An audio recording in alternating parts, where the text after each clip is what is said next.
What's up, everybody? I'm a real estate investor here in Texas, and I have over $500,000 a year in annual income alone just from Section 8 rentals. Today, in this short video, I'm going to explain my top 5 benefits that I see to renting to voucher holders. Number one, everybody knows it, guaranteed rent. You're not trying to chase down people every month for your rent.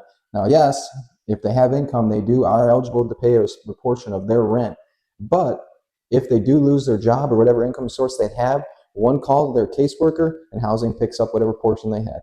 So it truly is guaranteed. And number two, they just pay more rent. They pay 120% of the fair market rent.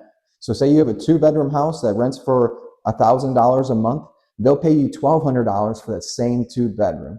And kind of like a 2B, most people don't know this, I call it the bedroom hack. But if you have any additional rooms in your house, meaning say you have a second dining room or a second living room, under Section 8 standards, as long as it has an outlet, a window, and a fixture, it can be counted as a bedroom. So say you have a 2-bedroom house that has an extra dining room, now you can get paid for a 3-bedroom. Number three is you get to work with special programs. Like the battered women has their own, the VA has their own, which I work very closely with. Anytime I can do anything for a veteran, I'm going to do. They have a program called the HUD-VASH program, and it's just for veterans, but it pays out through Section 8. It goes through Section 8 standards of housing.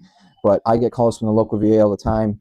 Hey, Gabe, I got a veteran who needs a 1-bedroom apartment. What do you got? Anytime I can do anything for a veteran, I'm going to do it. So that's one of my personal favorites. Number four is lower vacancy. If you give somebody a nice house and you put them in the voucher program in there, most of these people have kids, families, and they don't want to move. So when you're screening them, you can screen them like normal tenants. I'll ask them, hey, how long did you stay at your last house? Some of these people, 7, 10 years. And you put them in a good house in a good area, they're not going anywhere. I've only had one tenant ever leave me since I started with Section 8, and that's only because she had twins, and she was in a small 2-bedroom house, and she needed a bigger house, and at the time, I didn't have anything available for her. Every other tenant that I've had, I take care of them, they take care of me, keeps my vacancy super low. Last but not least, number 5, the ability to have a quality control inspection done. So every time when they move into a property, the inspector goes through and inspects that unit. He takes pictures of everything, every damage is notated.